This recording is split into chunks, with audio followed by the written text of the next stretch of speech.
Good evening, reefers. How's everyone doing? Today we have the enigma himself, that is Jarek. Matt and I were talking in the green room with Jarek about the little we did know about him, and I think it's probably pretty widespread that we don't know a lot about some of these people that we have on. So yeah, tonight we're going to be chatting with Jarek. Thanks for coming on, Jarek. Yeah, thank you. So, have you been up to anything special this week or the last couple of weeks? Anything reefing related? Not really. I'm very patient reefer, and I just like to enjoy rather than tinkle with my tank. And yeah, there's literally nothing apart of weekly water changes and in feeding with the fish. So not really. Okay. Cool. Well, I think we probably better just see who's in with us today. So we have the one and only, the first man in the stream, as always, John Wright. You got a bit robot-y, Steve. John? Have I? Yeah. I haven't pressed anything, so it's just bad internet connection. Yeah, you're back. Sorry. Right, good. So, yeah, good evening, John. We have Gaza. Good evening, Gaza. Gaza. We have Lee with us as well. Good evening, Lee. Hope you're doing well. Evening, Lee. We have Anthony with us as well. Good evening. The man mountain, Dan. Good evening, Dan. Evening, Dan. Who else have we got in? Ron. Evening, Ron. I hope you're all right. Sending reedy vibes. Okay. Yeah. Evening, Harry. Harry. Coach, good evening. Good evening, Coach. Evening. Who else have we got? John B. Good evening, John. John Hope you're doing well. Terry, had a little chat with Terry the other day on the phone. He's been to Reef and was very impressed. So yeah, quite interested. The next time I find myself up that way with work, I'm going to take a little trip and have a look at Reef. Did he buy anything? Decent shot. He did. Did he? Yeah. We've got Mark with us as well. Good evening. Evening, Mark. Evening. Who else do we have? Dave. Good evening, Dave. Maybe Dave. Dave. Hayley's with us as well. Good evening, Hayley. Evening. Did I say hi to Coach? Yes. Evening, Coach. Yeah. I thought I had done, and then I thought I can't actually remember saying it. So, good morning, Melinda. I hope you're doing well. Hope you've had your sufficient coffee, and you're not going to nod off listening to me drone on. Morning, Melinda. Who else have we got in? We've got Harry with us. Good evening, Harry. Harry, mate. Harry. We have Liam as well. Evening, Liam. Right. We've got Chris with us. Chris, how are you? Evening. We've got Tommy and Sharon as well. Good evening. Good evening, both. Spiller's Reef. Good evening. He had a name as well. He did. I think everyone's got a name. He had a proper name. Yeah. Was it James? No, it wasn't James. Oh, I don't know what that one's going to do. It's going to come back to us, isn't it? Yeah.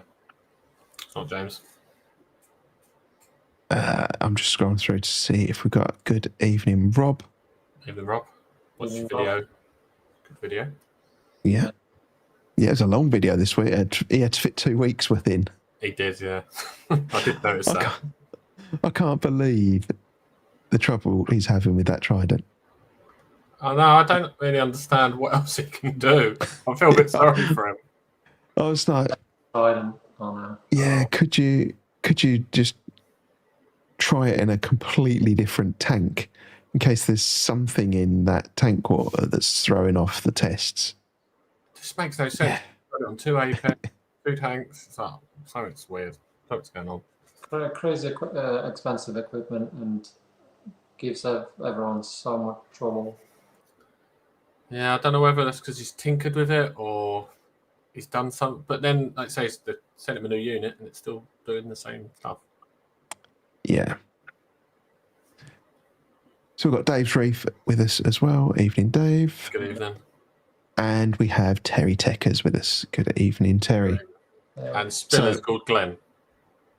Glenn, perfect. Good old Ron with his bulletproof memory. Well, remember that one. I wonder if he's got them all written down next to his computer screen. Probably. Yeah, that's smart. So this is what Terry got himself: a Brazilian pygmy, an African pygmy, Ebly. Doesn't know what an Audi was, but I managed to get them on the seats and all belted up. Yeah, there's something gone wrong there. That's breaking my brain a little bit. More angels for the tank. Yeah, but safe to say it was definitely more angels, yeah. Yes. Nice. So what have you been up to, Matt? So I fitted a Nero 3 today because my one went pop. So I was having pollutant issues. Wasn't sure where they're coming from. I'm going to put it down to this Nero. I had a squealing the other week, and that's something that's not right here. Now I need to find it. So I started turning off the plugs as you do. It happened to be a Nero. Took it out, cleaned it, and what it was doing, it was starting to spin and then stopped, and then it sounded like it was busted inside, and it was just squealing its head off. Called AC, got one ordered, 66 quid I think it was, and they basically send you the wave maker all the way with the wire with a little plug on the end, and you break open the little press button controller on halfway down the loom. So you break that open, you swap it out, plug one in, job done. So I thought for 66 quid I'm getting a brand new wave maker basically and a new wire. So I wasn't that complaining because I'm in forum now, so I might as well just it's fine. And they look like they've modified them, so it's got slightly smaller, slightly thinner. Okay. So I've done that, done a water change, tested all the parameters, everything is bang on. I have lost 2 ACANs out of 3. Still don't know why. I'm now contemplating taking the last ACAN out and putting it in her tank. Linked to pollutants, or I'd like to think if it was, it would have stopped because that's okay. But it isn't. So I'm wondering if it's bacterial. But the ACANs have all been dipped. Well, the 2 before they died and the 1 that's still alive, they've been dipped twice in the NIOS, and they've also been dipped twice in iodine. So I'm thinking now, I've left the 2 in there because they were virtually skeleton, but I was like, I'm going to hold out. But no, they're now proper skeleton. So I'm going to take the last one out, and I think I'm going to put it in her tank over the weekend just to see if it makes a difference. Because sometimes you can see it's starting to become happy, and then it starts to attract again. So I don't know if something's attacking it. Yeah, that's what I was just about to say. Could it be something picking on it? The only thing that I've added recently is a Molly Miller. Yeah, you wouldn't think that, would you? Wouldn't have thought that. However, obviously, when we had Scottish Reefer on, he said his Molly Miller went a bit astray. So I'm maybe going to move it just to rule it out. I've got nothing else. And I seem to have lost a yellow wrasse. Oh. Just disappeared. No body, no nothing. We was sitting by the tank the other day, and the missus went, "We're missing a fish." I went, "Hey?" Looking at the tank, I was like, "We are. What are we missing?" And then she was worked it out, yellow wrasse. Looked back on the camera that's on the tank, and it turns out it's been gone a week. I'm like, do I not look at my tank, or was my tank? And yeah, I don't know. I haven't dug the sand up yet, so that's probably a job over the weekend. But I haven't seen a body or anything. I've looked down the back of the tank. Strange. Looked down the side of the tank. I've looked in the weir. Yeah, it's disappeared. And when I looked at it on the camera, it was perfectly healthy and happy. So, not sure. It just could be one of those random deaths. Any crabs in the tank? Emeralds. Yeah, again, you wouldn't immediately jump to them, would you? No. So it's probably been in the sand for a week. So it's probably for me with wrasse, if they've been in the sand a week, I'm now starting to worry it's probably dead. I'm just I probably will go through the sand over the weekend, see if anything comes up. But even if it's dead, I would imagine the Nazaria snow's already got it and it's gone anyway. So Just if it's bones. gone, yeah, if it's gone, it's gone. It's one of those things. Yeah. Isn't it? Did you look behind the tank? Maybe it jumped out. I looked the best that I can. I probably need to take everything from the side of the tank out because it's against the wall and there's something on the side. But I looked down with a light. I couldn't see anything, but it doesn't necessarily mean there's a crisp yellow wrasse down there. I don't know. Yeah. Because when I do a water change, I turn everything off except the lights, let the water level obviously start to drop, and I obviously do what I need to do. So there's a prime opportunity to disappear. However, I looked before the water change and after the water change this week, and it was there after 2 weeks ago. It wasn't there on this water change, which I did on Sunday. So yeah. Unless it's jumped somewhere, like say I checked the weir just in case. But yeah, seem to have lost the wrasse, but it means I can buy more wrasse. If it is that thing, I will have to buy more wrasse because I love wrasse. And you seem to have got the addiction, Steve. Oh yes. Yeah. I'd love to have one. If I had no aptasia, because every so often I have to put nudibranchs in, I would have a smallest possible wrasse here. But because of aptasia, I'd rather put nudibranchs every so often and remove aptasia for the next 6 months rather than have a wrasse. Yeah. How many you got now, Steve?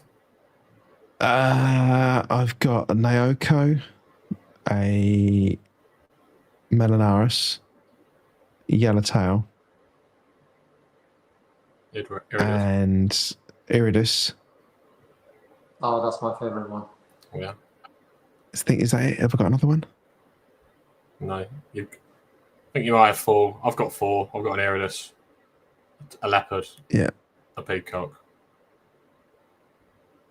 Oh, I might have 3 now. You've got more than me. I need some wrasse.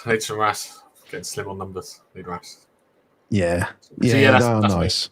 Me. Yeah, that's me. Not too much, but enough. Yeah. Okay. You? What about you? I went down the beach and you did this ICP, didn't you? I threw a bucket in the sea on a bit of rope and collected a load of seawater. Collected myself 50 litres of seawater. Took it home. And I think I left it overnight. The following day, I bought a couple of ICPs, advanced ICPs from Zelements. And I did one on my tank and the other one I did on the saltwater. And I was amazed. I was absolutely blown away by the results. This was high tide? This was just before high tide, but it was really windy and choppy. The sea was quite rough. So it stirred up quite a bit of sediment off of the bottom as well. So this is my ICP result. And you can see here, alkalinity, a little bit low, pH, conductivity, salinity. Oh, no surprise that salinity was all right. All of these sitting in the green. Trace elements a little bit low on chromium and cobalt. A little bit low copper, not that I'm particularly worried about that. No. Iron was a little bit low. Vanadium and zinc. Any pollutants? Well, this was what was really interesting because the nutrients were way better than in my tank. And in the pollutants, they were all LOD. No shopping trolleys, no nothing. That's interesting. Isn't it? That was. Let me see if I can just remove that. I don't know. I might have to download it again. Has that made you any more interested in natural seawater? I know Harry's in the chat and uses it. Yeah, so I'm quite interested in actually going and collecting it and using it. So this is me collecting the saltwater. I managed to convince my daughter to film me doing it. It took a little bit of convincing because she said, "Dad, everybody kind of think you're really weird." So yeah, I went and collected all this water and then did the ICP. And then if I can remove that, I might have to download it, but let's see if I've already got it downloaded.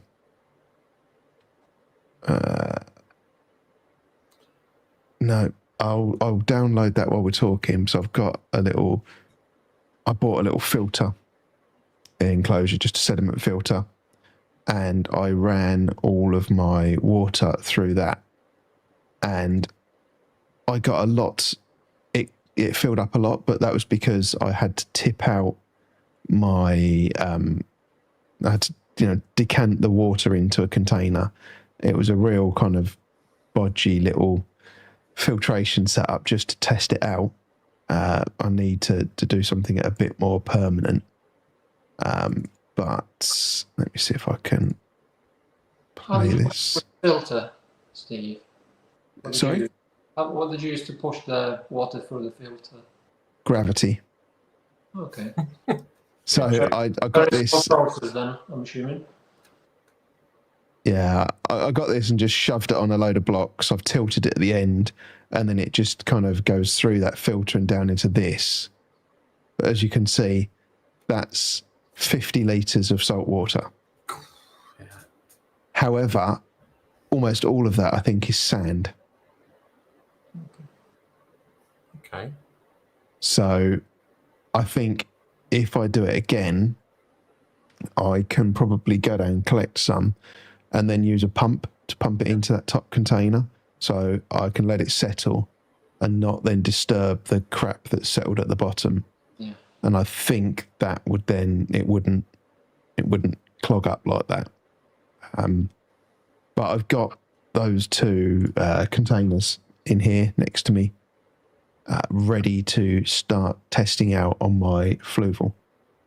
So I'm going to test it out on the fluval tank first. Just make sure everything's okay and there's nothing untoward happen for a few weeks. And then, depending on how that goes, I'll then make a decision on whether to do it on this one behind me. What corals are you going to put to test? At the moment, in that tank, I have a chalice, mushroom. No, sorry, a chalice, a toadstool, an alveopora, and a very poorly goniopora. And are you thinking for a cost save? You're thinking this, or just what's the reason behind? Is it cost saving? Is it you just think potentially it could be better? I don't know about better. I think just as good. I did it because I was curious as to what that was like, because if I let me add that other video back in. So one thing I forgot to point out, because it wasn't like from the video, it's not the cleanest water, is it? No, so it's not all sand at the bottom. So it's a bit of a muddy substrate. So it does tend to look a little bit murkier than it is. But it's a blue flag beach. It's got excellent water quality from a swimming perspective. But what you can see in the background there is Felixstowe, which is the UK's largest shipping container port. So I was expecting it to be terrible. Yeah. Yeah, I would think. And if I go to share my screen here, remove that one, add that one. So you can see here, the water I collected was from here, right in this area here. And here is a massive container port. And there's another container port here this gets very light use. This has 2 ferries a day that travel to Holland and freight, and there's a wind farm. They build the turbines and everything for the wind farm here and then float them out and put them at sea. So it gets a lot of traffic, this area. This goes off to Ipswich as well, to the marina in Ipswich. So, you know, a lot of boat traffic goes on in this area. I was not expecting it to be anywhere near as clean as that was. That's quite interesting. So, yeah, it started to get me more and more intrigued. I ran that ATI ICP that they gave us at Love to Reef, the basic one, because I thought, you know, I normally do an advanced ICP anyway on my tank, so I'll use the basic one on some saltwater just out of my own curiosity. And when it came back as almost perfect, I was like, okay, I need to do a bit more investigation here. I now want to run an advanced ICP on it. What I'd really like to do is aqua biome thing to see what bacteria and everything's present. That's the one, isn't it? That's the one you want. Yeah, but I'm thinking if I can put the water, if I can collect the water and leave it a week, then filter it, any bacteria is going to have died off, and then you can filter it out, and then you're left with clean water. So, yeah. Good luck, Steve, because, you know, you only want that. Try new stuff and try things and see how it goes. Yeah. Definitely likes an experiment, Steve. Yeah. Oh, yes. Yeah, I like to try new things. Are you going to document it, like with a video, sort of, so people can... Yeah, I've been collecting, like the videos I've been showing, just little snippets. Once I've done a bit of a test here, and if everything proves fine, then I'll kind of make that filtration station look a little bit nicer, and have it set up a bit better so that I can kind of maybe pump from one to another to transfer it. Maybe get a decent size saltwater storage tank as well. Kumo's got a good point, running a UV on it. It's a very good point, yeah. A good evening, Kuma, by the way. Yeah, interesting. If you're going to go gun-ho in it, I suppose you could get a big IBC and then just run it, circulate through, like say, a UV, try and kill the pathogens, filter it out with like filter floss or something. Because waiting a week is, I suppose, slow. That's the only thing, isn't it? Yeah, but then I would likely get a decent sized container, so I keep 100 litres of RO in storage at all times and use it. I normally mix my salt water a couple of 2 or 3 days before I'm going to use it anyway when I'm adding salt. So yeah, it would just be a case of being a little bit more prepared, and I'd always keep some salt and the RO on hand in case I needed to make up some. Yeah. So John, do I think that the ICP would change?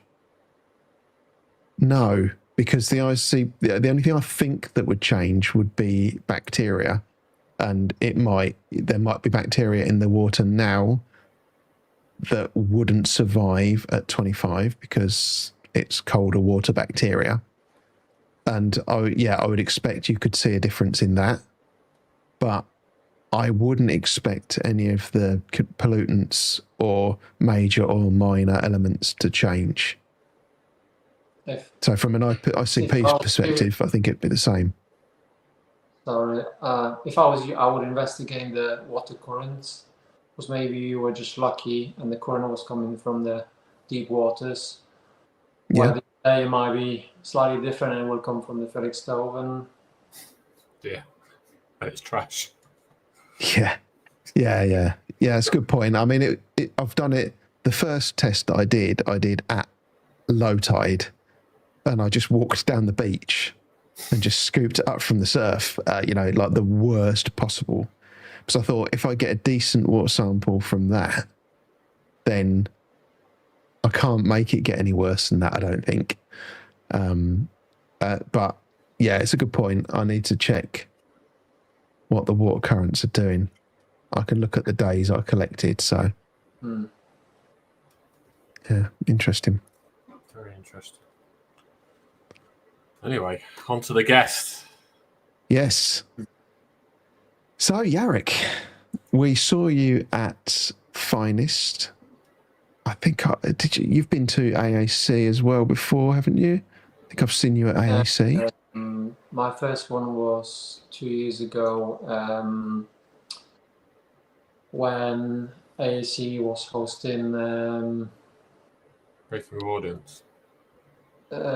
big guys. Yeah. So that was my first one. And next one was Love to Reef, or vice versa. That was the same year anyway. Yeah. And Aqua after that, then Love to Reef this year, and Finest. Yeah. So Nice. I'm trying to be everywhere. Luckily, from Nottingham is every direction is similar distance, so it's not too bad within 2.5 hours everywhere. So far, Yeah. so, not too bad.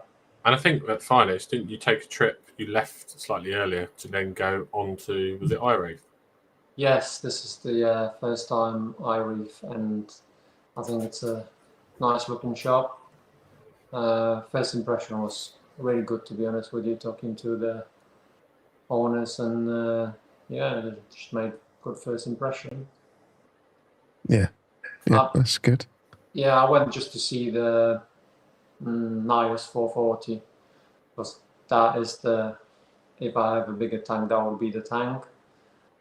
Okay.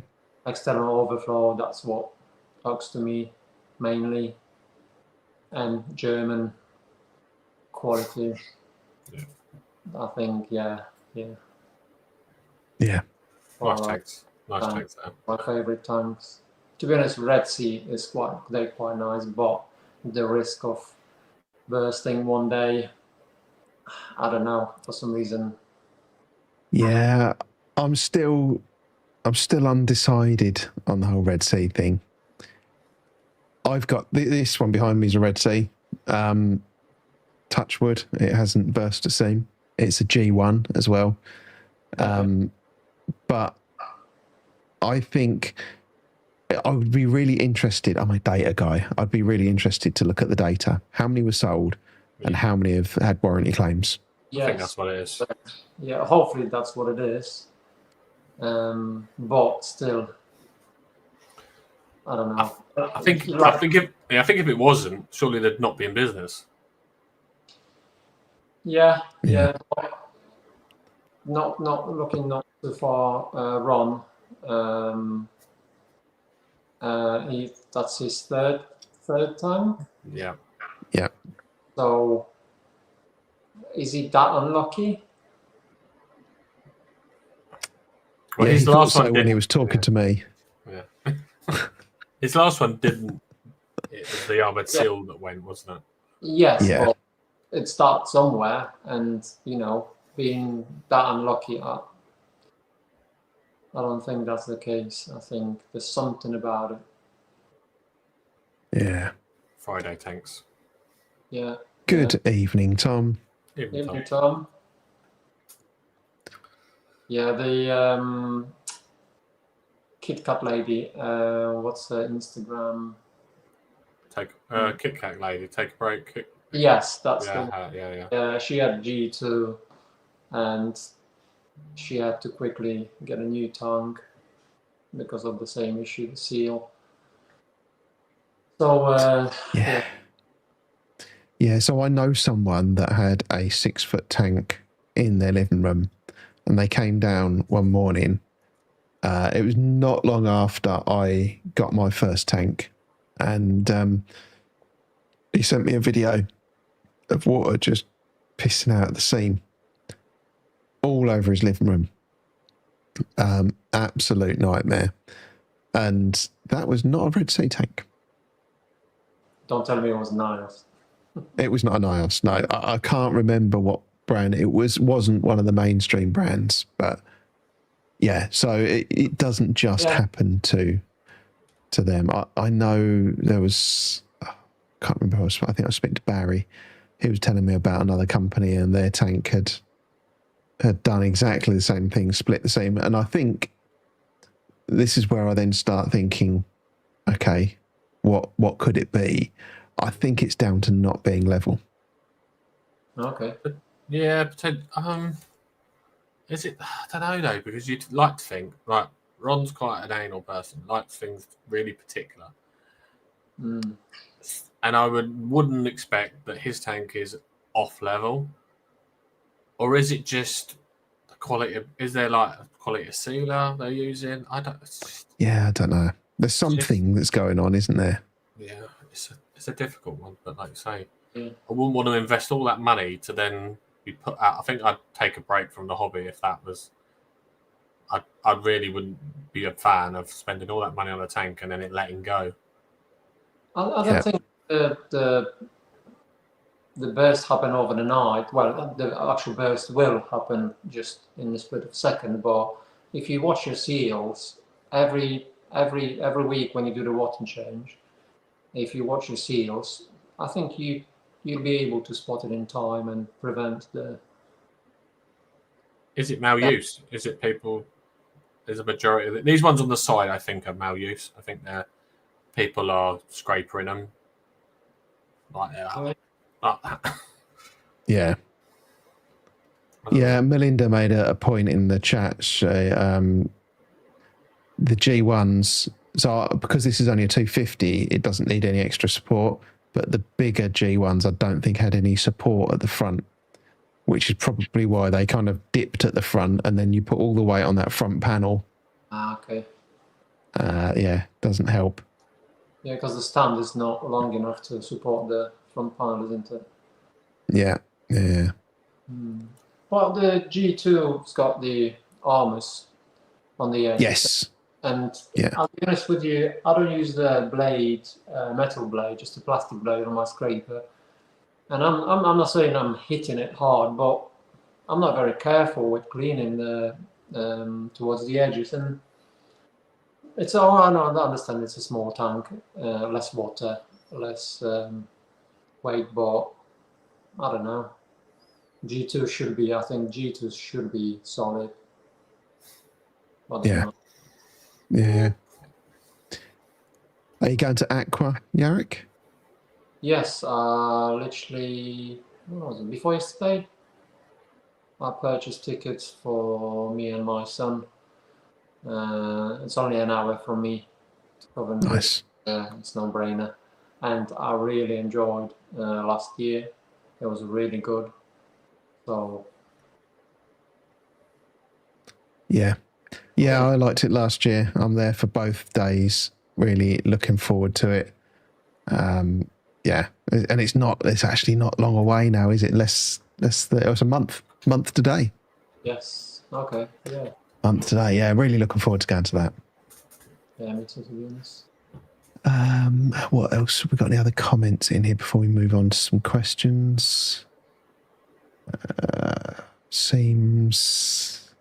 Liam was asking. Yeah. Okay. Yeah. You did say it, Nottingham, didn't you? Yes. Yeah, I live in Nottingham. Okay. Oh, Harry's here with a threat. Hit the like button or your seams will fail. Oh dear, like Amanda, see, Amanda didn't hit the like button. Instant. That's like my worst nightmare. It's just like, when I think back to my Aqua One tank that I had with only one drain, and it ended up, if the valve got a bit clogged up, it would start to overfill, and twice it flooded my office. When just before I changed tank, I found myself waking up at least twice in the night to go and check the tank to see if it was leaking or not. I didn't realise how much it was subconscious in my mind that I was waking up, and then I would wake up and I'd be like, well, I'm awake now, so I'll go and check it. And I think that was why, because as soon as I got this tank, I then stopped worrying about it. Do you guys know if the standard house home insurance covers the incidents like this? I think it's a grey area. I've added my tank to my insurance, but I've actually put it on my policy. But I don't know. Is it like a burst water pipe? Yeah, I know it's nothing like crazy. You have to request for something. A lot of companies do it as a standard. So, but I'm not completely 100% sure. Last time I've looked, it sounded like a lot of companies cover that kind of incident. Yeah. Good evening, AAC. Yeah, livestock is never covered. And that was what I was just about to say. I can't imagine your livestock would be covered. I don't even know if your tank would be covered. No, but the damage your damage to your house would probably be covered. That'd keep her off my back. That'd keep her off my back. That wouldn't save me crying, but that'd keep her off my back. So that's something. Yeah, definitely. Right, we've got one question, and then we'll go into the questions for Jarek. Oh, this one here: safest way to remove pallies. Oh, I would be really careful. Hazmat suit, eye cover, face mask, gloves. The whole rock needs to be yeah, that would be what I would do. As long as it's not all over your whole tank, I would take the rock that it's on, take any other coral you've got that you want to keep off of it, and then send that rock to the fires of hell. And not be anywhere near it when it's in hell. Give it to Lee. Yeah, or Lee will have it on pizza. Yes. Lee loves pallies. Yes, yeah. When are we going to start, Steve? We're starting right at the start. Yeah, we're going to start. So, how did you get started in reefing, Jarek? I think the whole journey started when I was young, and when I was introduced to scuba diving. When I was about 15, every year I was camping. There's a really nice lake in Poland where underground stream comes into the lake, in the middle of the lake. Pristine water goes into the lake, so the lake is like tap water. Literally, you can see 6-7 meters. Wow. And that's when I was snorkeling, watching pikes, carps, all those fish that lives in lakes. And I think that was the start of my journey, because after that I went on holiday to Egypt, and I was snorkeling, and then I decided to go for a dive, and then that's when I was introduced to those animals, those creatures that live in our seas. And I always wanted to have that piece of ocean at home, but my first impression was that it's so difficult, so I was like put off. But then my son, he's 15 now, but when he was 13, he asked for a first pet, and I thought safe will be if we're buying fish. And my wife suggested that maybe we should go for a marine tank. Nice. It's like started investigating, started reading a lot, months and months. I was reading, watching videos. Jay's Reef, that was the probably first videos I saw on YouTube, and I fell in love. And after reading up on the subject, I convinced myself it's not that difficult. So yes, I bought this tank, and I fell in love. This is everything to me. So whose pet is this? Well, it's mine. We bought a hamster for Alex, for my son, but he passed away because they only lived 2 years, if that. Yeah. So yeah, he had his first pet. Obviously, it was his pet on the paper, but I had to do everything. So he figured it out himself that having a pet, it's a responsibility. So he's not asking for one anymore. But thanks to him, I've got his only beautiful tank, and I'm more than happy. I'm more than happy. Excellent. Yeah. Do you still think it's easy? No, it's not. I would say it's not difficult. It's not easy, but it's not difficult. So yeah, if you don't go to the shop, like if you think I want a tank, and you go to the shop and buy a tank and start reading, then yeah, it can be difficult. It will be difficult, I'm sure.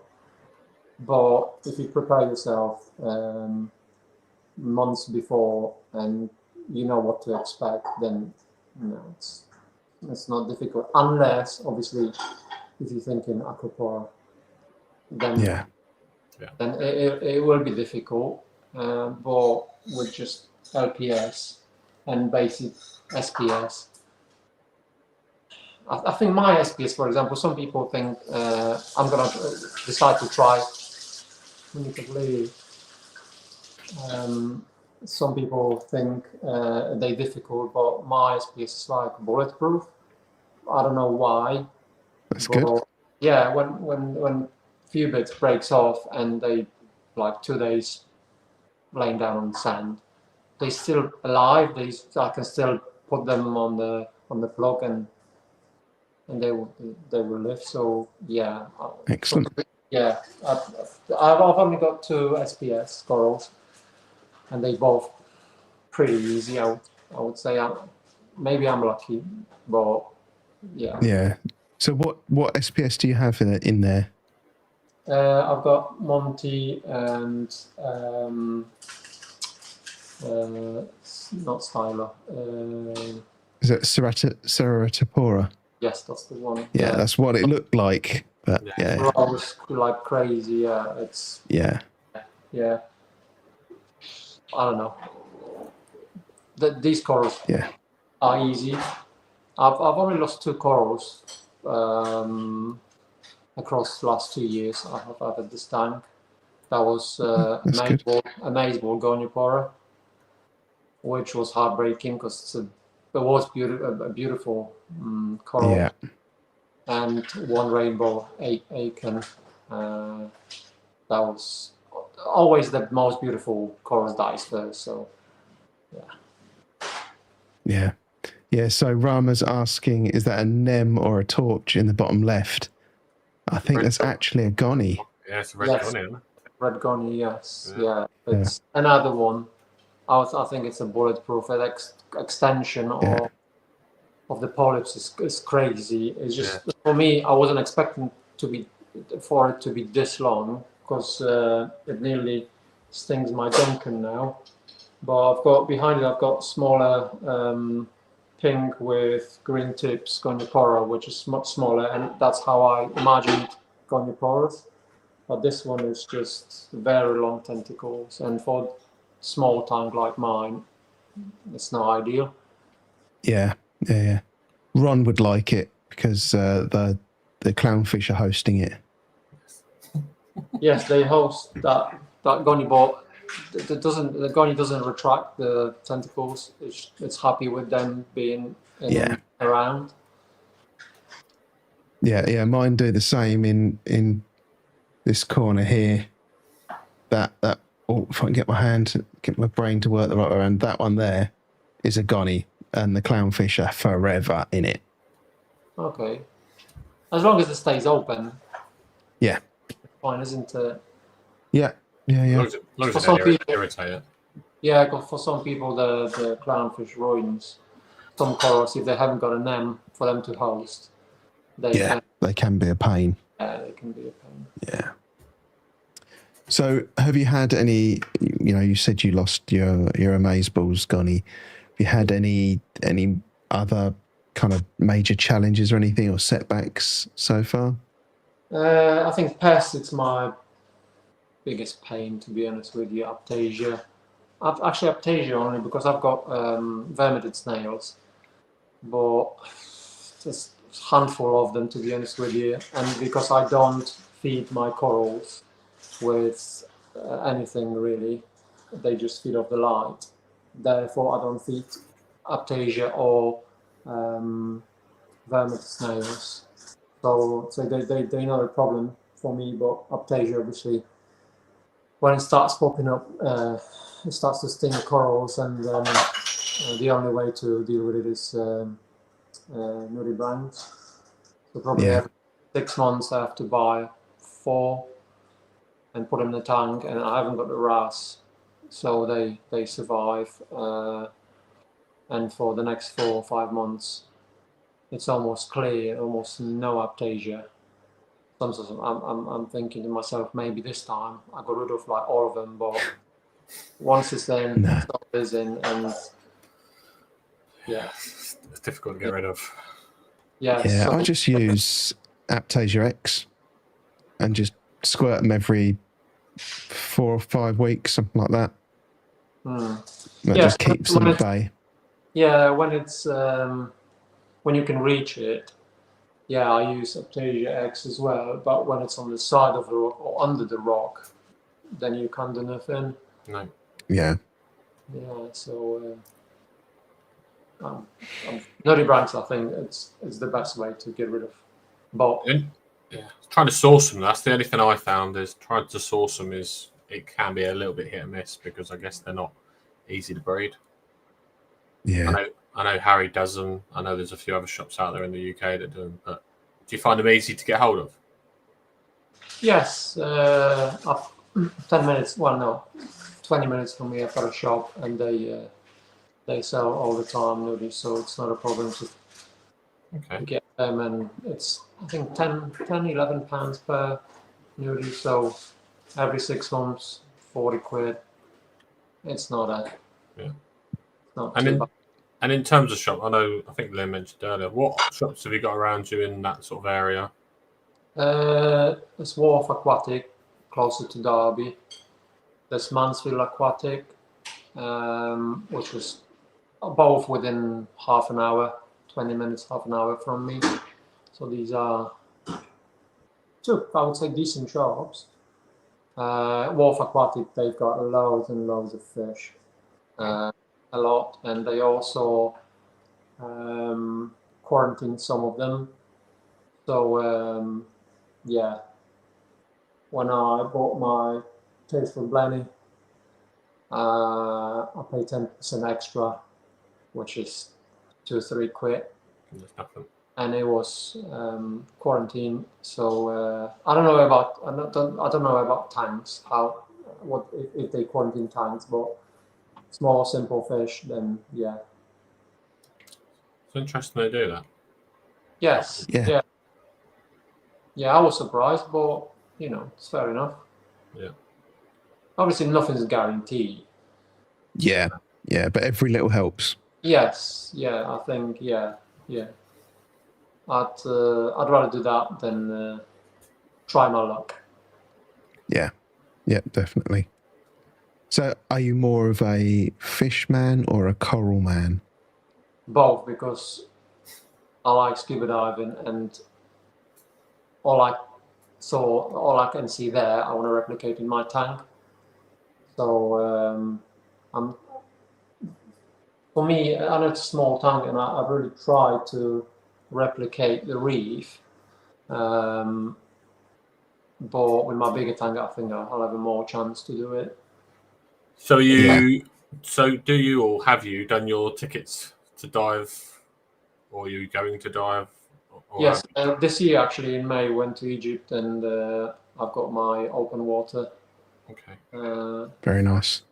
Yes, yeah, I was so happy because without any license, you only allow 10 meters, 12 meters pushing, but with the open water you can go 18, and yeah, you can see bigger fish.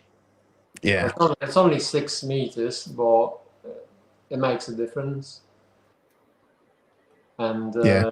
last I don't know, 5 years, my wife is complaining about me wanting to go to Egypt again, but I just love it. Scuba diving is my another big hobby. Luckily, I can afford it, so I don't need to spend any money on it. Only Yeah. when I go on holiday. Yeah, I always hire a small boat with a instructor rather than go with the group, because if any diver in the group go into difficulties, everyone have to resurface.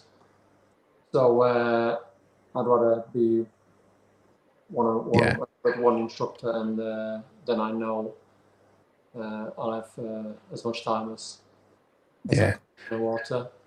Well, if your wife's getting fed up of going to Egypt, maybe you could go to Indonesia instead.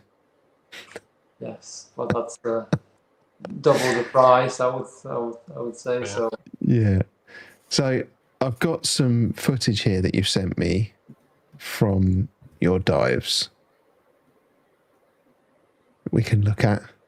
So are these, from what you've said, these are all Egypt then? Yes, yeah. I did have a chance to dive in Dominican Republic, uh, Turkey, but you can't compare Egypt to any of those countries. Egypt, Size of that NATO tank. it's Yeah. my favorite one. They are beautiful. They're huge. I didn't know they grow to that size. Massive. Yeah. Beautiful fish. The contrast of black and yellow is just so elegant. Crazy. Yeah, but like I remember when Jamie Reefing Teeth said, we look at the reefs today and we think it's beautiful, but maybe it's not anymore in comparison to 10 years ago. Maybe this is what left from what used to be there. So Yeah.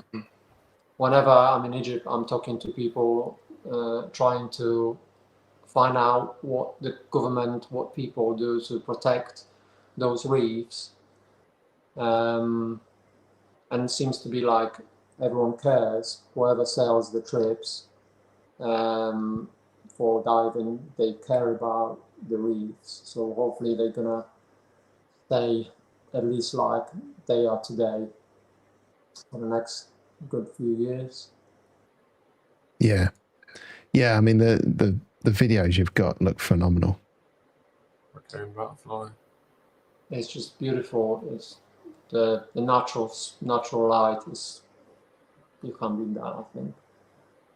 See the clams in the last video, like just Yeah. tucked up in a rock. It's like crazy. Yeah. You could easily miss them, couldn't you? You could. To be honest with you, with diving, it's just you dive in the morning is different, evening is different. You stop, and because when you swim, fish tend to stay away in the reef, but when you stop and just watch, they start coming out, and you can. Every time I watch my videos on the computer, every time I watch it, I spot something somewhere different that I've never seen before. Yeah.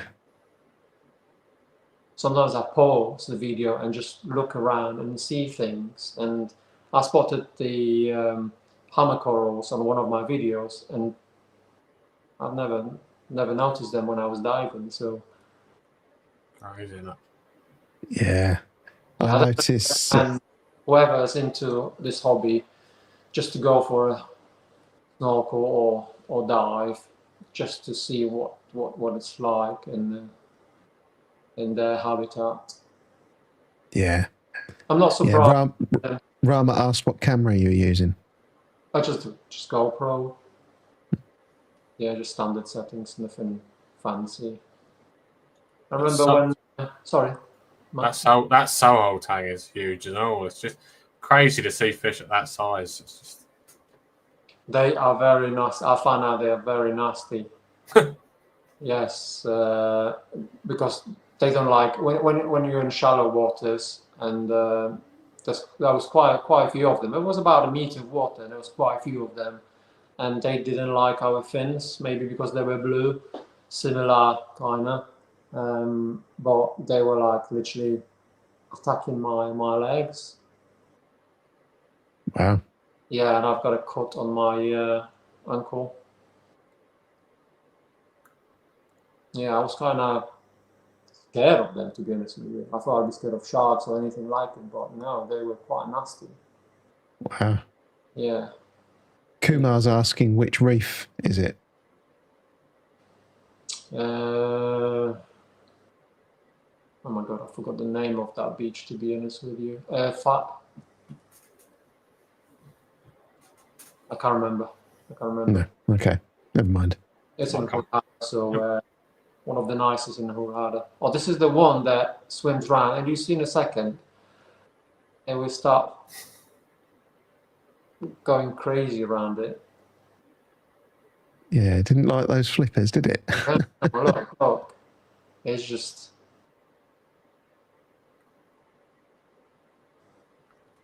Yeah, that's so strange. Strange behaviour, yeah. Yeah, really not a fan of those flippers. Yeah.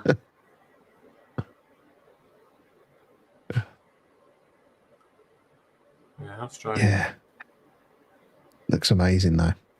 Yeah, people think sharks is something that you should worry about when you're in the Red Sea, but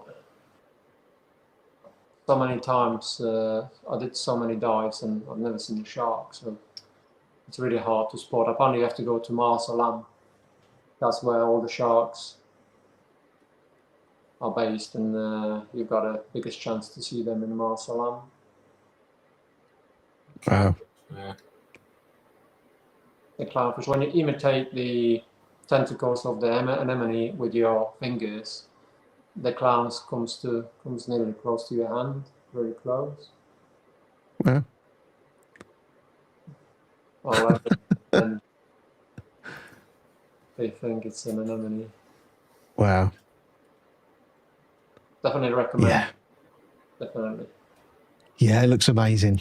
Really does. It's kind of given me a bit of energy again. I did all my practical side for my paddy open water, and then came to look at booking the practicals. Turns out it's quite expensive to do even just the confined water dives. So I don't know whether I'm going to carry on and do those in the UK, or whether I'm going to try and look to go somewhere diving and finish the practical side while I'm there, kind of thing. Yeah. It's I would suggest Egypt. It's the closest, the cheapest. Yeah. Very, very interested in visiting and diving. Definitely. Yeah. To be honest with you, I'm not surprised. I don't know if you watched March from Fragbox. After his first dive, he decided to stop selling fish that are not Tank bread. tank bred, Yeah. because this is the same feeling I have when I dive and see the same fish I normally see in the shops. I found it like Yeah. when I'm there in the water, I'm thinking this is cruel, taking them out of this vast, you know, ocean and or sea, and just put them in the small tanks. It's just that's the feeling I'm getting when I'm diving. But obviously, when I'm back here after a while, I'm just forgetting about it a little bit. Yeah. Yeah. I think you need. Christ, he did what he did. Mark. Yeah. I think Yeah. there's I think. balance, and there's a balance. Yeah. You still need fresh blood in for the captive spawning, don't you? But Yes. yeah, I would like aquacultured coral, tank bred fish. You know, I'd rather have that than something that's been taken out and put in the tank. If you have the option. Yes. Yeah. I think that's the way forward. Yeah. Maybe that's why Rob's got a big tank. He just loves diving, and then it's like, I'll get a bigger tank. He just goes out in the evening with his budgie smugglers and sits in with a snorkel mask. Just swims backwards and forwards in that tank. He's in the ocean.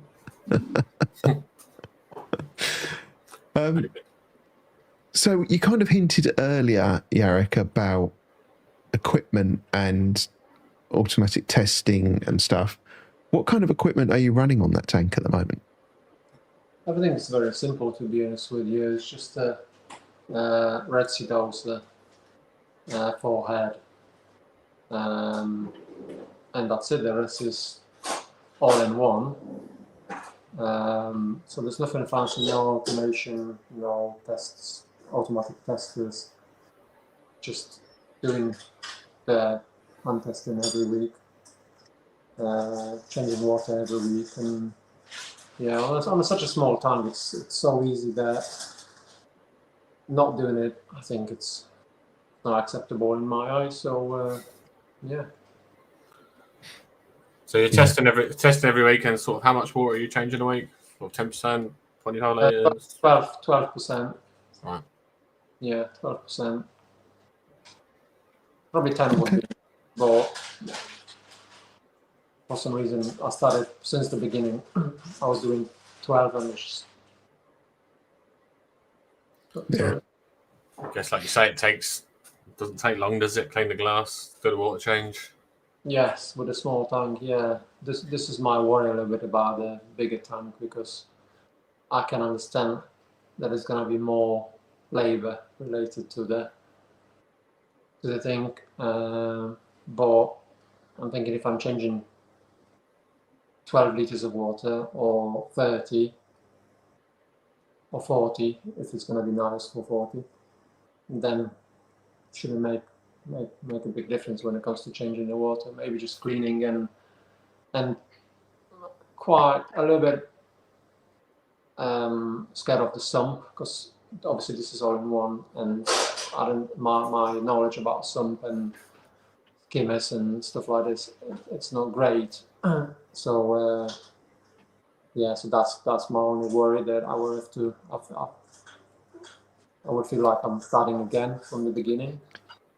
Yeah, I mean, for me, I quite like the challenge of learning all these new extra things. Yeah, I like the challenge, but there's that. But could you? Is the new tank going in where the old tank is?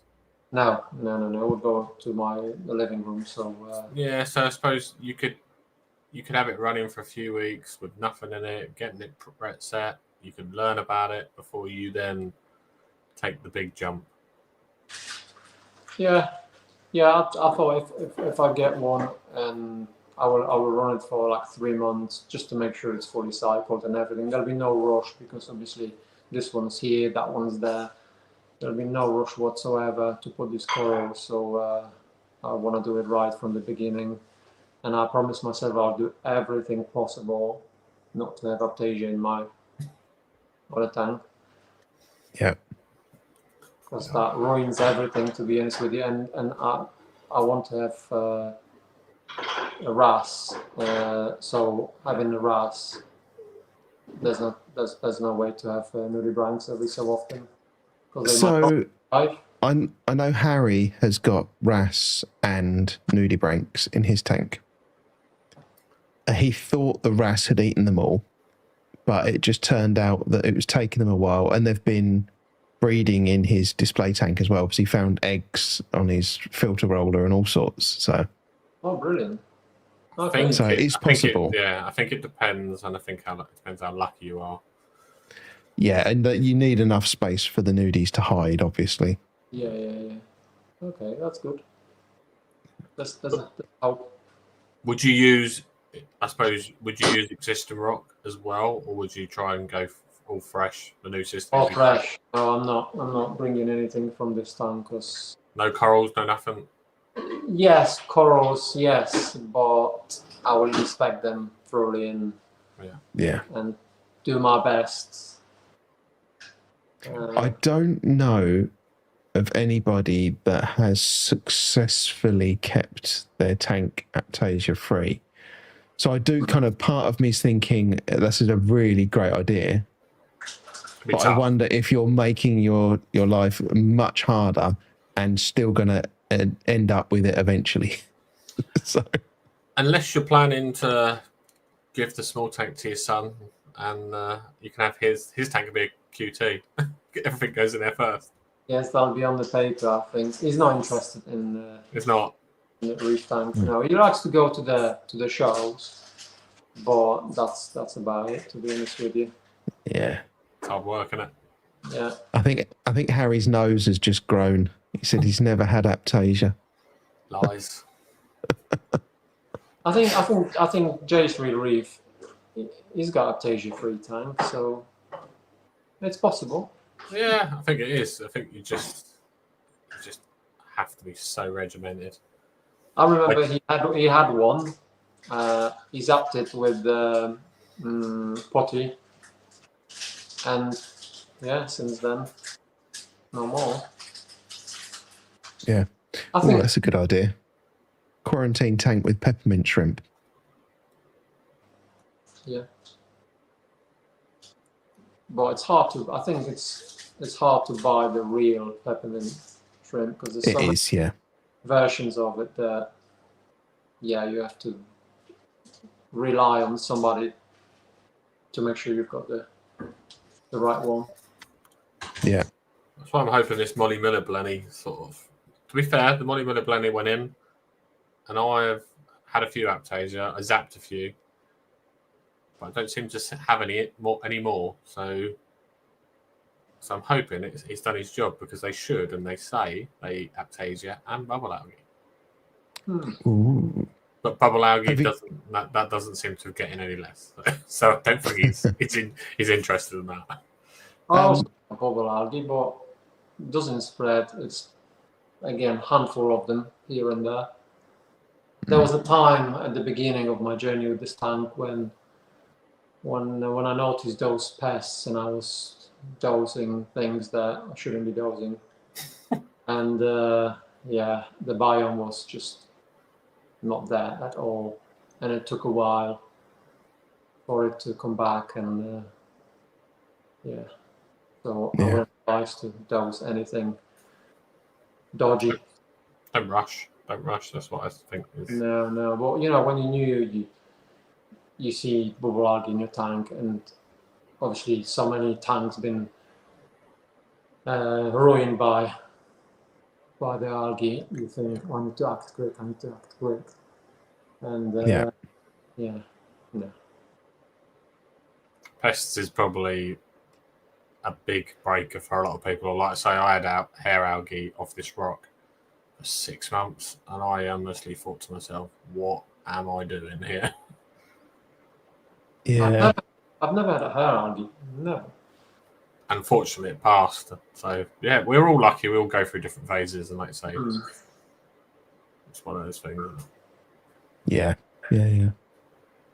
So, what's your favourite coral and fish in the old tank? Oh, yellow tang. Oh, man. Not in this tank, obviously, but yellow tang is my favourite. and powder blue. Are they the dream 2 fish for the 440? Yes, that would be a dream pair of fish in my bigger tank. But Dan's got I met Dan Yes. finest, and he's got powder blue, and I keep watching his videos because it's the most beautiful fish to me. Yeah, it's stunning. It is a stunning fish. Yeah. I do They love are nice. Yeah. Copper band, probably. Yeah. Yeah, they're just so hard to keep alive.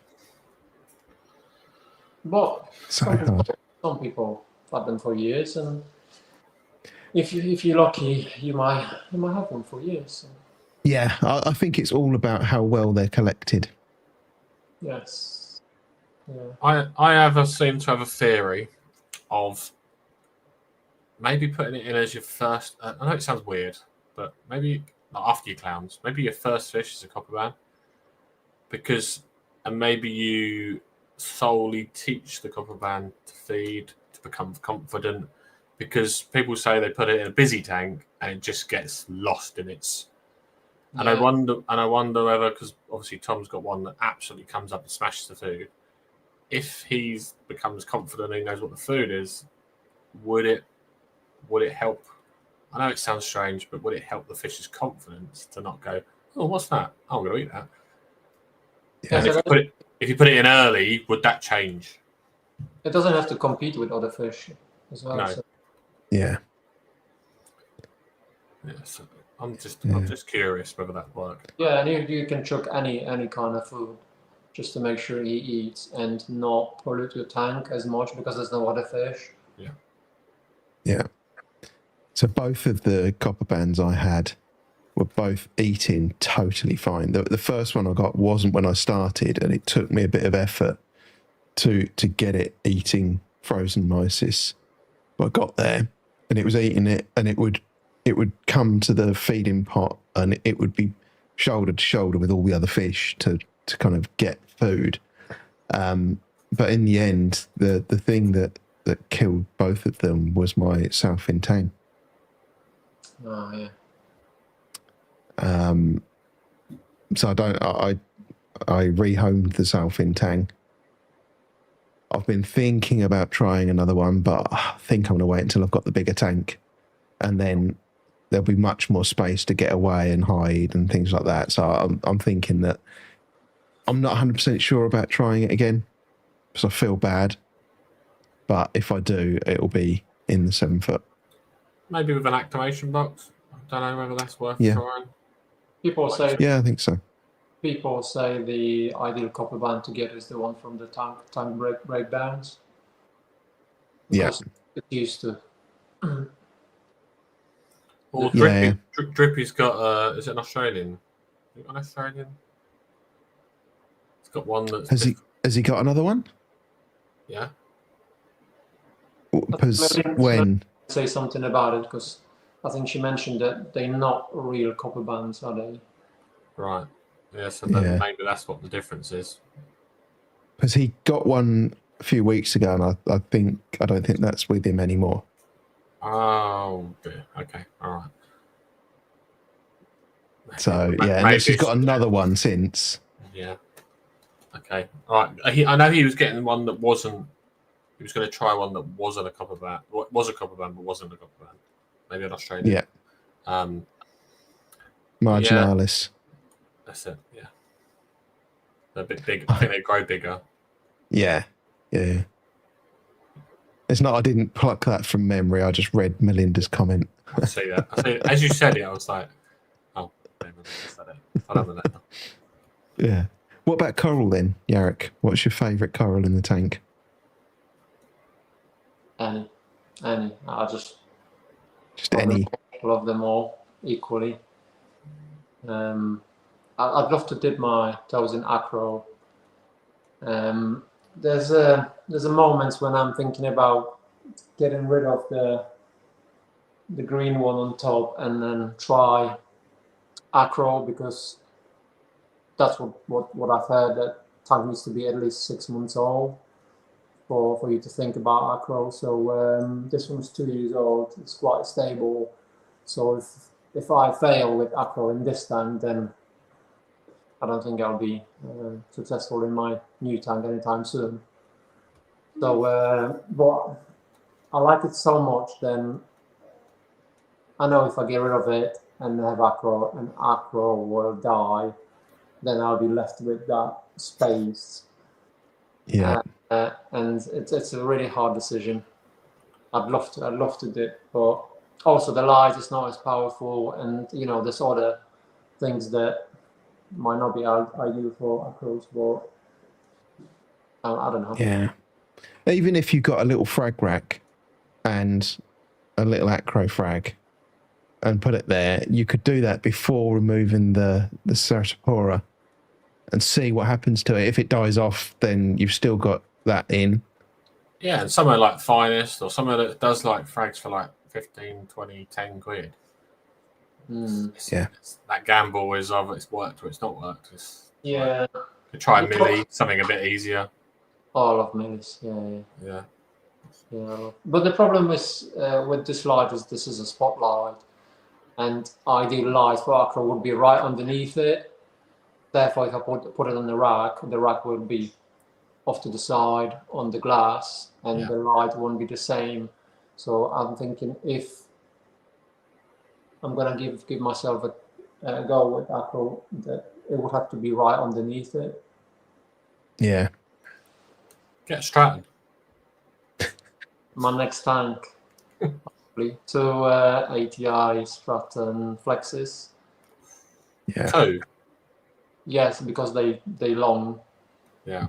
And they will almost go side to side, almost not far off. And 2 should cover enough the width of the tank.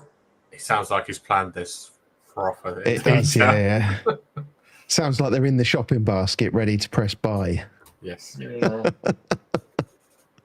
That's my dream for now, but they're not even available in UK yet, so yeah. No. Yeah. Next month, is it? September they're coming in? Yes. Yeah. I messaged the ATI and they said soon, because they're available in America now. Yeah. And asked, what about UK? And they said soon. He's keen. He's in talks with ATI. He's keen. Yeah. It's happening. Yes. Yeah, looking forward to seeing what you do with that. Oh, can't wait. But I said to myself, Black Friday is the time when probably I'll be getting everything, because this is probably the cheapest time. Yeah. I know you can go to Chartered website and you can build your tank. When you buy a tank, everything else is 10% off. But Ecotech, I think, is 15% off for Black Friday. So it's always that a little bit of money you can save, and the equipment is quite expensive. So yes, and it can go towards the coral, towards the fish. I'm not in there. I'm happy with this tank, really happy. I'm not in like a crazy rush. So yeah, Black Friday is the time. Excellent. I'm looking forward to seeing it. I'll probably be using the Black Friday opportunity to purchase some of my bits, especially if I have to buy another 2 Strattons. Yeah. Oh yeah. They're not the cheapest lights in the world, but I do love that light. Okay. It's really good. I worried a little bit about the shimmer, because I'm used to the shimmer, and I saw tanks without shimmer, and it's like, I don't know. Maybe I will have to supplement with some Red Sea or Castles to give me that shimmer. But yeah, we'll see. Yeah, I mean, I know what you mean. I quite like the shimmer too, but I don't miss it. Okay. Not in comparison to the distribution of light and the color spectrum and everything. It's just, yeah, it's just so nice. Interesting. So do you feel your diving has influenced how you've set up your tank and what stock you've chosen and how you've chosen to lay it out? Have you taken inspiration from your dives for that? Yeah, I would think, everyone's loves their own tanks. We do what we want. My vision about the tank, especially my next one, is to be more natural. Not too many corals, more colonies than single small frags. That's why I've got just one SPS on top, and I'm happy for it to grow so big, because it reminds me that kind of colony. So that's my idea. Not too many corals, but big colonies. Yeah. Nice. Yeah. But also I have to wait for Black Friday or that time around, because the Nios tanks are unavailable right now. Apparently the factory moving from wherever to Germany, and there's a shortage of Nios tanks right now. So Okay. the 440 is the one with 2 flexes over the top. That's the plan. Yes, yeah, Ecotech, Vectra. And I'm still deciding about the skimmer, because I'm not, obviously, I haven't done this like skimmer. There is a skimmer, but it's not a proper skimmer. So I'm curious about them. So if you could suggest something for 400-liter tank. I like Deltec. If you ask Ron, he's a max spec. He loves his max spec. I love my Deltec. Yeah, I've got a Bubble Magus at the moment. Okay. I think what was the one that they were talking about the other day? Had loads of problems with it. Obviously, you've got Nios. Bubble King as well. Yeah. Nios ones are the ones that people seem to have real issues with balancing them. Yes. No. Yeah. No. What about wave makers? Are you staying with Ecotech? I don't know, because the price, obviously. Yeah. They're quite expensive. But who knows? I don't know. I've got 2 Nero 3s here. They're quite good, to be honest with you. I can't complain. No problems. Nearly 2 years in the tank. No problems. I clean them with a toothbrush every other week from whatever grows on them. And then I don't think, well, at least this is my opinion, that I don't want to clean them with a harsh stuff like citric acid or stuff like this. I think that's what can give you problems, especially magnet side of the equipment.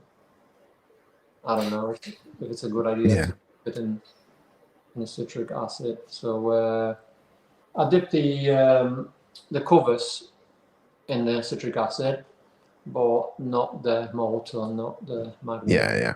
Just a little bit. Interesting to see Sounds how long. sensible. Yeah, it does. It'd be interesting to see how long yours last compared to. Well, mine lasted 2 years. I've lost one. Yeah. One's still going. So. Okay. Yeah. And if you stick with Neros, you can get them working in anti-sync mode. If you go to the Ecotech stuff, it doesn't work with anti-sync on your Apex with MXM. All right. Okay, that was my idea about the anti-sync, because the signature frags. He's got big tanks with corals, obviously, and when he was blowing the water from both sides, the corals on the outside, they were not getting enough flow. So then he did the anti-sync, the water goes this way for a few minutes, reaches the end of the tank, and then a few minutes this way, reaching the other coral. So Yeah. yeah. So you can do it with the MP40s, but you can't do it if you've got through your Apex. You have to do it through the Mobius app. Okay. But Again, with a Nero, you can do it with both. Okay, Mobius app is something new to me because, yeah. Yeah. I was just trying to reduce the number of apps I had to have on my phone, so I wanted it to work in Apex really. Mm-hmm. Will you go automation? Are you a fan of this, or are you? No, if somebody said to me, "Look, you set this up and it will work," I would. But there's so many, people complains that it's not consistent, and I don't know, there's just too many bad comments, to be honest with you, and I'm a little bit scared spending so much money for something that might work, might not. So I'd love to, but For me, it's the holidays, going on holiday and just knowing my tank is where my tank is. And I know my tank is running, and I know my tank is... The main three elements are good. yes, maybe that side of it, yes, but not actually, not testing. I'm talking about testers. Oh, yeah. This is something I'm not convinced about, and yeah. Apex, obviously, the what's it called when you put the plugs in? Energy bar. And yeah.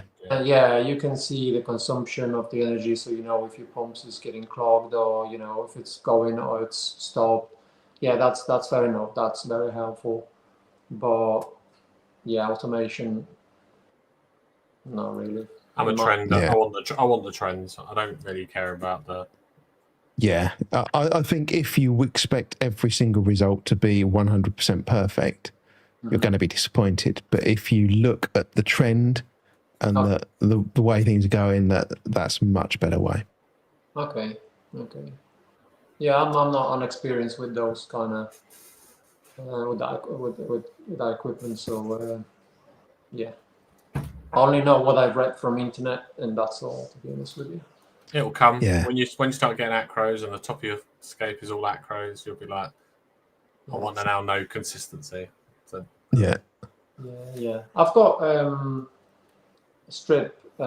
power strip Wi-Fi one, which is connected to my Alexa, so that's kind of helping a little bit.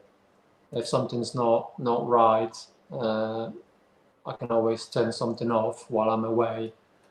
If my wife informs me that something's making a noise or whatever, I can turn things off. Yeah. So at least that. There's a backup. I've got the. Sorry. Oh, so I've just seen a comment in the chat. There was someone's talking. John was talking about Red Sea cleaner wrasse, and I saw one of these the other day.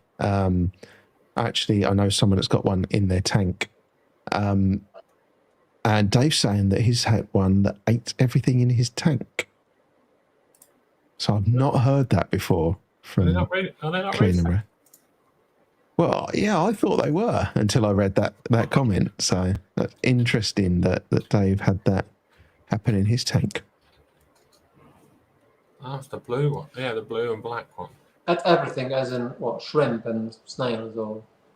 Yeah, maybe a bit more context, Dave. Was it inverts that it ate, or was it coral?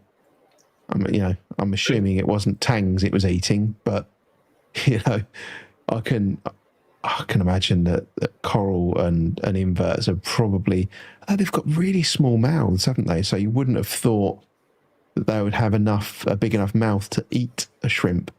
Reef safe with caution. Oh, that is with caution, which is quite surprising. Yeah. I would imagine it's not coral, it's more inverts, but I could be wrong. Coral. Coral was a nightmare. Interesting. Yeah, so I would have put my money more on coral than inverts because of the size of its mouth. Yeah, maybe. But yeah, that's interesting to hear. Yeah. I'll get So that's one the of those. one that's got the red bit above its head, isn't it? The Red Sea Cleaner-S. No, that's the blue and the black. It's black and blue. What's the one with the is it red or yellow on its head as well? I can't remember now. Is that false cleaner S? No, Don't know. someone in the comments will know. The Red Sea one is the black and blue one with blue stripes, which I think I've seen once or twice. But I do know the one you mean, Steve. That's the one my LFS is getting in now because he gets the normal cleaner S in and they don't survive, or he's having more trouble keeping them alive. But I hear that's a common thing with cleaner S. Yeah, so I had 2 of them and they just died. So But this is the one I'm talking about. Oh, come on, add. There we go.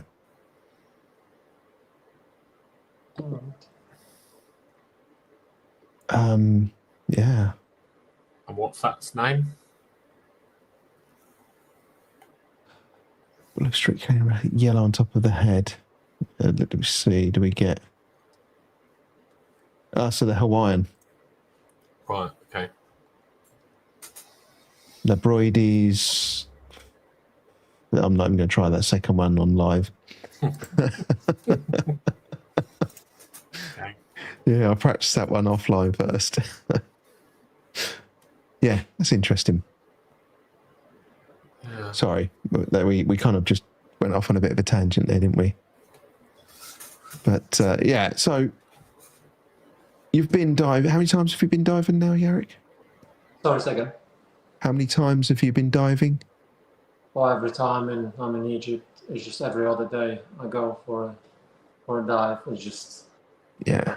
I only get that chance once or twice a year, so I'm trying to get the best of it. And my wife, she's into snorkeling a lot, so while I'm in the water diving, she's on the same boat snorkeling within the time I'm in the water. So Your boy interested? yes, yeah. Well, he loves snorkeling. He loves water in general. He had a chance to go for a scuba dive in Turkey. So yeah, he loves water, but not as much as me. Yeah. So you're out down in the depths, and they're up the top snorkeling. Yes, yeah. And last year was it? My wife, she wanted to go on the submarine. There's one in Hurghada in Egypt, and the guy from the diving center, he said, "Look, you've been here quite a few times. I'll offer you. Your wife will be with your child in the submarine. You're going to be outside swimming along, just waving to people and feeding fish." I was like, brilliant.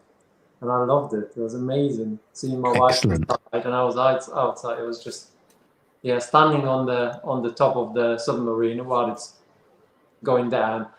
It was just amazing feeling. But Cool. Yeah. I think it was this year we found out there was an accident with that boat, and 7 people died. Jeez. Wow. And my wife said, "Never ever again. I'm not going on submarine." Yeah.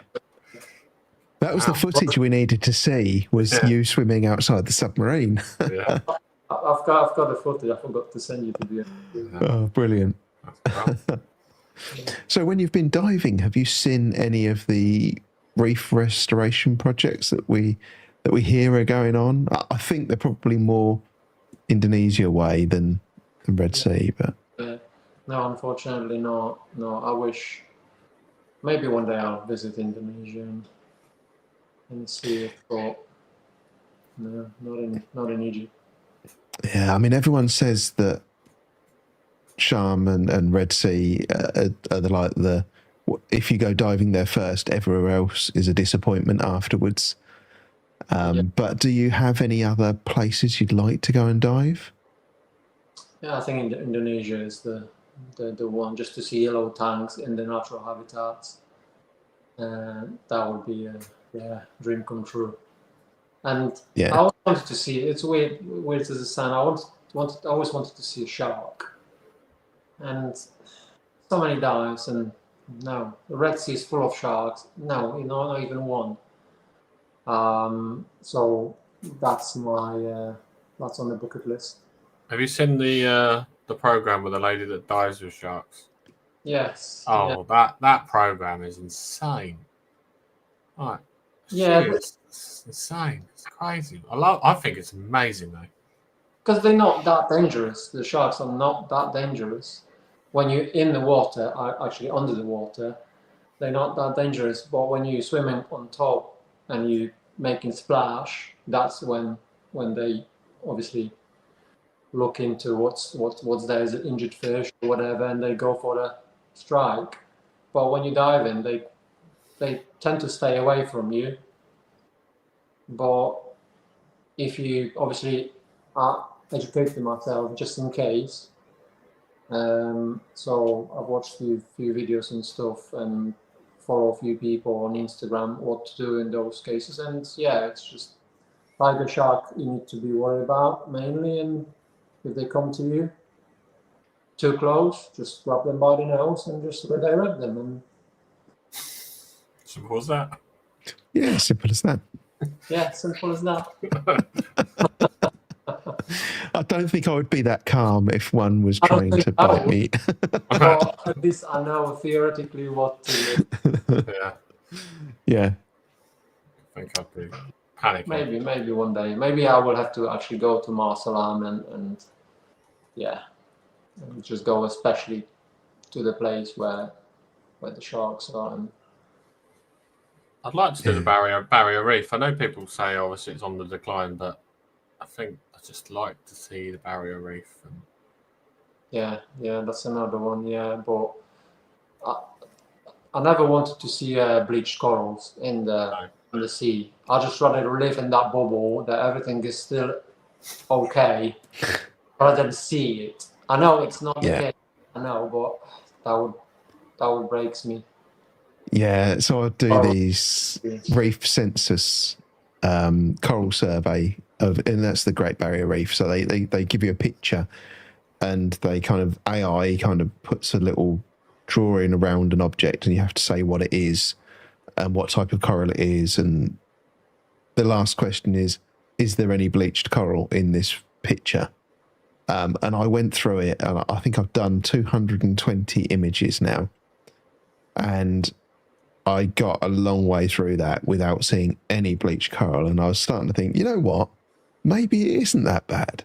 And then you get this picture, and it's just like, holy crap. That's a whole lot of dead coral there. You just like the whole picture, everything is just bleached white. Like, oh. Such a shame. Yeah. Yeah. But I think it's probably one of the ones you have to do. I think it's probably a bucket list reef. You've got to do it. It might not be great, but I think you must have to do it. Yeah. Yeah. Especially if you go out to, you obviously see the bleach stuff, but then you go out to the thriving reef still. I reckon it's a busy reef with fish going everywhere, scuttling around. Yeah. I keep watching stuff on YouTube. It's just mind-blowing. It's just Egypt is nothing in comparison to Indonesia. Yeah. It's just another level. It's like a city of fish underneath the sea, and they're all up to their jobs, and they're all doing what they're doing, and you just think, it's crazy, it's nuts.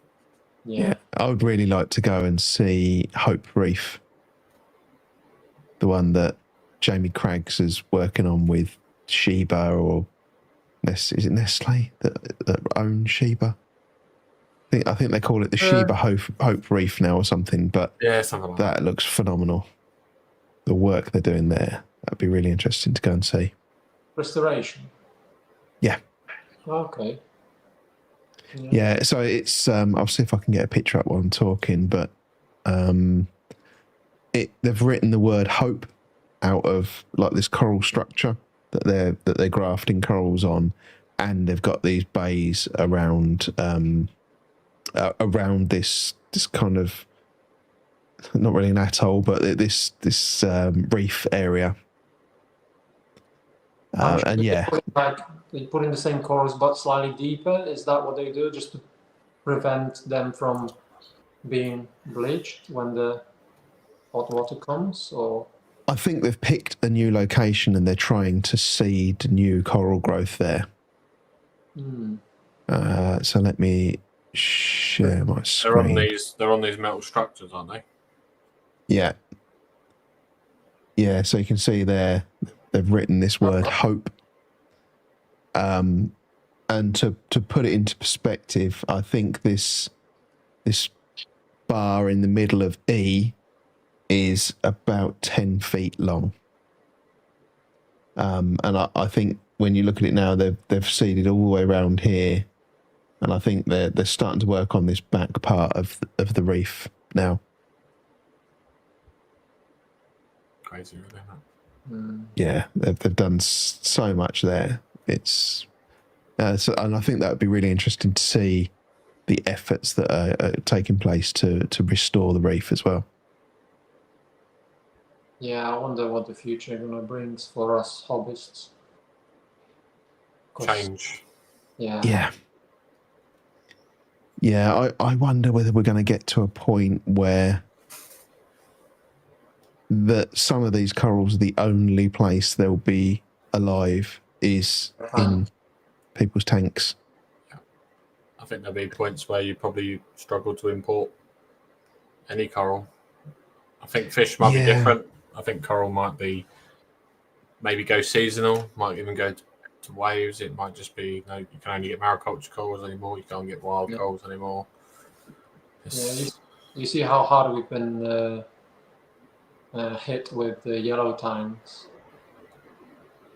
It's just prices are crazy. Availability is not that great.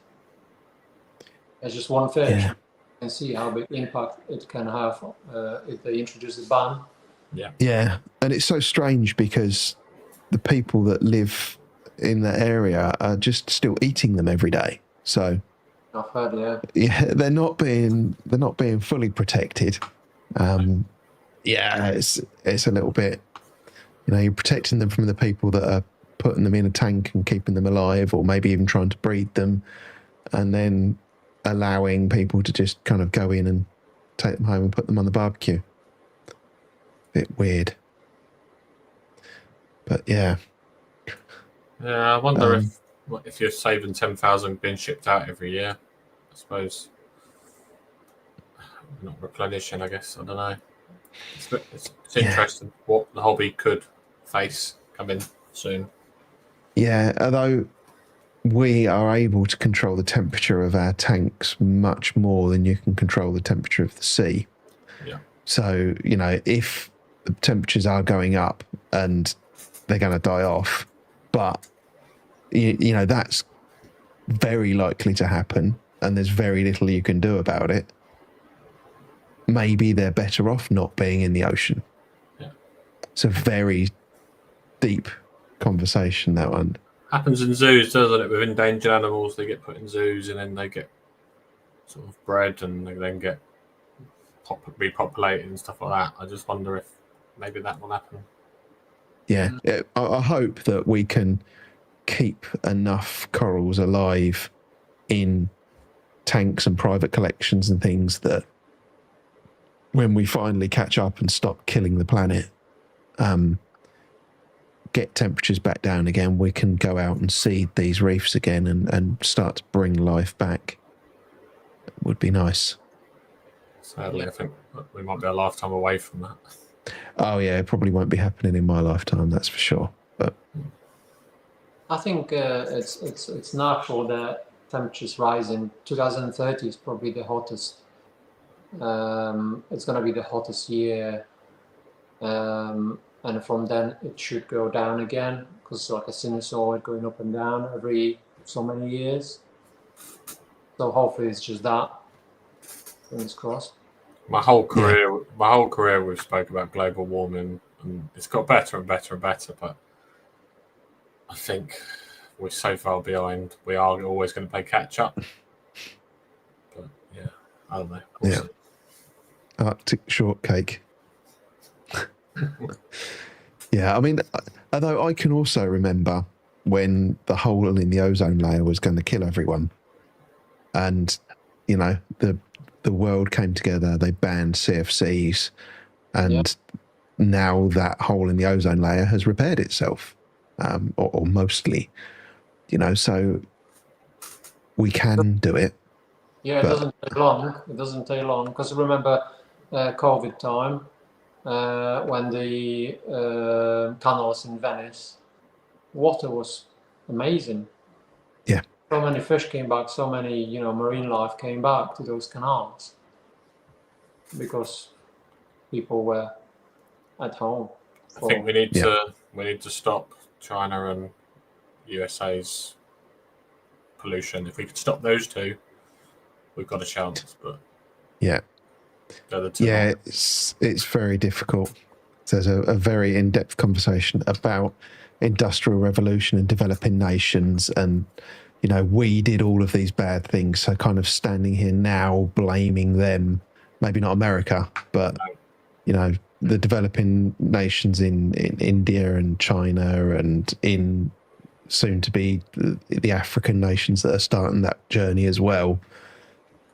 They're all doing things that we did. We just now know a lot more about it. Yeah. Yes, it's very hard to having already done it, to stand there and say, no, you shouldn't be doing it. But yeah. Difficult So, conversation. back on a more positive note, what's the most unusual thing you've seen while you've been diving? Unusual.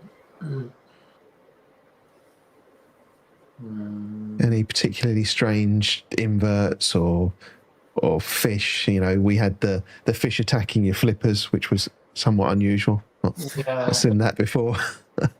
No, but since obviously I've got a tank and I go to LFS's sea fish in there, it was like bizarre seeing the same fish in the natural environment. It was like, I know this fish, I know this name, I know this coral. It's like you under the water and you recognize things more than before. So that was quite nice experience seeing little goby with pistol shrimp and the sandbed, 100 meters across, just little burrow, suntail, goby, and pistol shrimp. It's like, yeah, symbiotic, like in our tanks, and it's Yeah. amazing. Yeah, just You ever seeing. seen a cuttlefish? Sorry.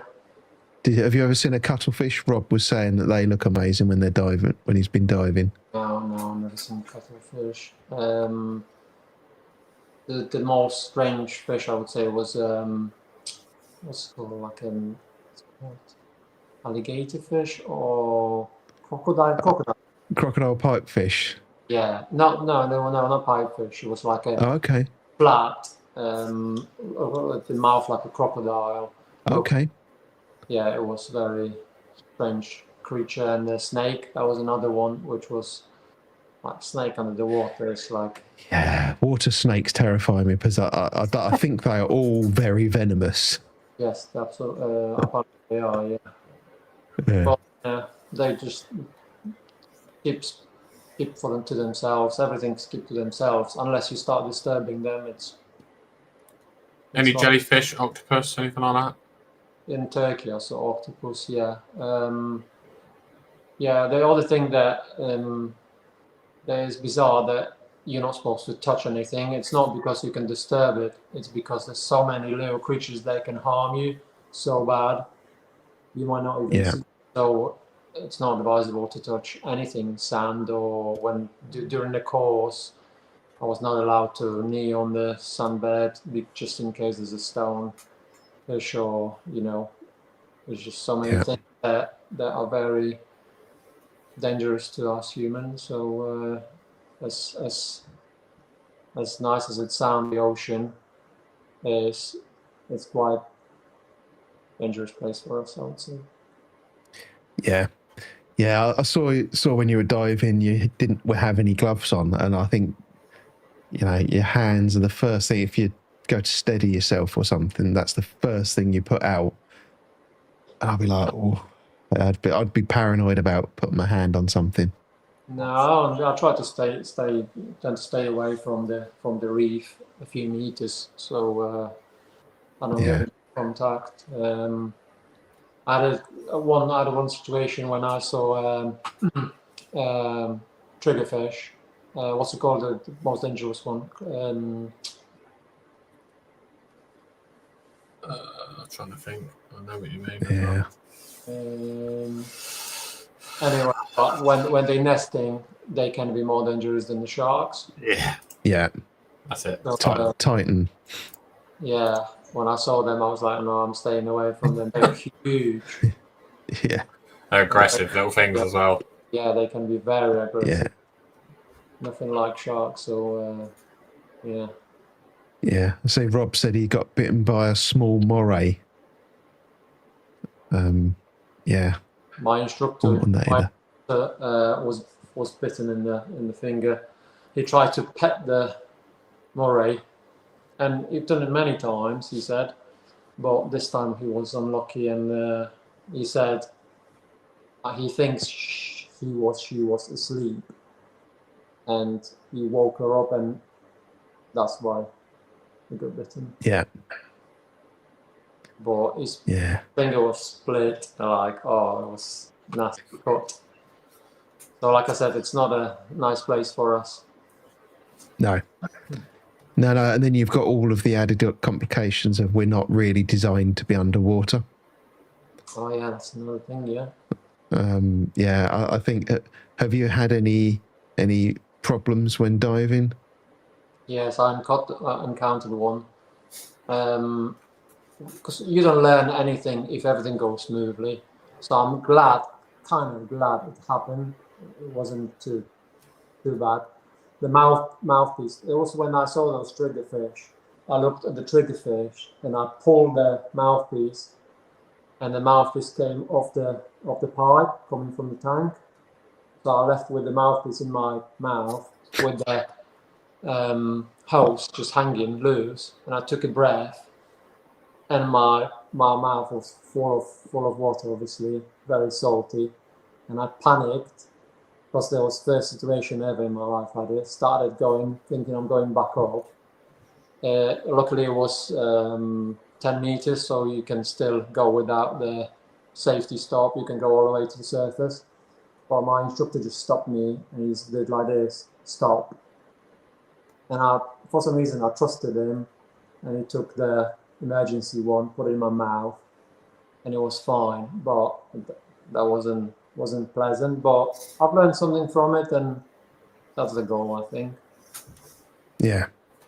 Yeah. So. Yeah, when, like I said, I did all the practical training, and when you read all of the things that you have to do and learn, and equalising pressures, and there's so many things that can go wrong. Well worth it. I definitely recommend everyone. Being in this hobby and seeing everything, like I said, in the natural environment, it's just mind blowing. Yeah. Crazy. Yeah. Okay. Well, I've reached the end of my questions. Is there anything else you wanted to ask, Matt? No, I think we've covered it all. Anything in the chat? Anyone want to ask Jarek anything before we lose Mysterious Reef? Yeah, I did notice that Rob said that his blood was black underwater.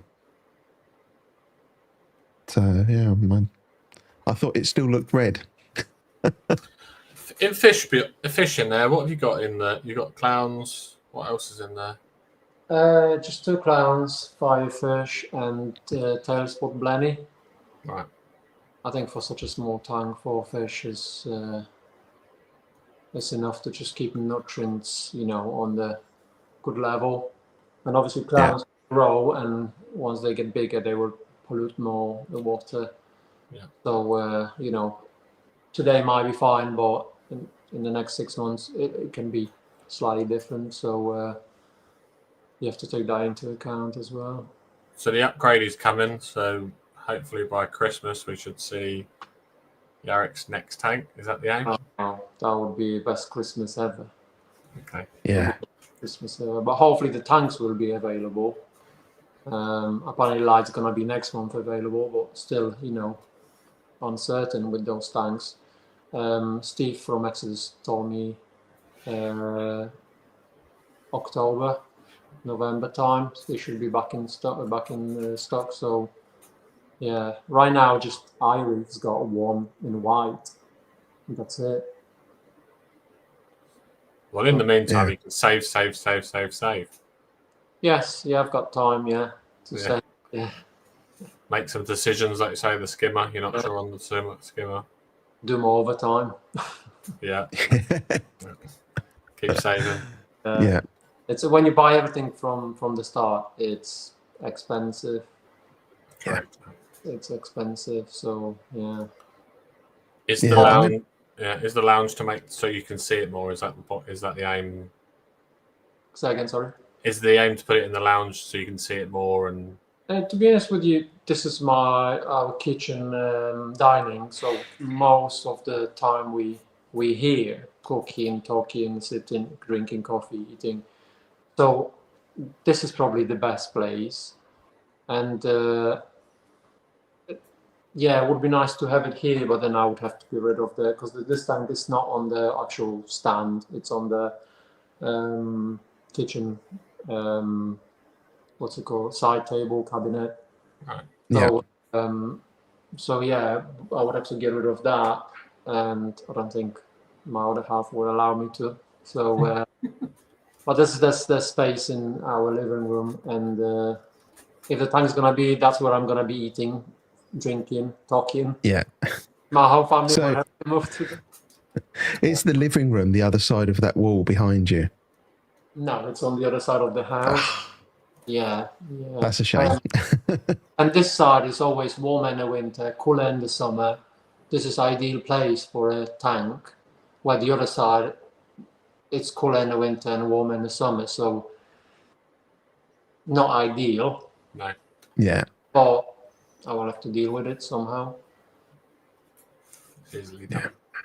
Yeah, and hopefully, well, I wish the summer were as hot as summers in Poland because that's what I'm used to. And this year was one of the best summers. But on the other hand, when you've got a reef tank, you don't want that kind of temperatures. So, I want it and I don't want it. It's just Aircon. Yeah. Yeah. Well, I think if you have it every year, you then don't have carpet, you have tiled floors and things like that that generally then start to bring the temperature of the house down. yeah. Yeah. But we're trying to do everything we can to keep the heat in, and then when it's hot, we're complaining that we're too hot. Correct. Yeah. Yeah. And there's always aircon, but obviously that's another stuff to buy, and yeah, it's always cost. Mine's in a hot room, and I think it fluctuates about a degree at its hottest this year. So I run it about 25.5, it's up to about 26.5. That's with a fan on it as well. Okay. I'm happy with that. I'm now, like, say, when I get an APEC, I want to cause a swing, because now what Ron's saying is for hardiness and stuff like that, there could actually be a benefit to it. So I'm a little bit less worried, but like I say, you don't want to get it too hot. There is a limit. Yeah. I don't mind. We're like 26 degrees all the time, so summer, I never had to put any like cold bottles or anything into the tank to cool it. Just the standard fans on top do the job. Yeah. So no, I've never had an issue with the high temperature, to be honest with you. Yeah, that's good. Thanks for coming on. Yes. Yeah, thank you. I think I don't see any more questions in the chat. I notice Fish Ventura has turned up. Good evening. And of course, Ty, last minute Ty, always likes to turn up just before the end. Evening, Ty. And bye. Yeah.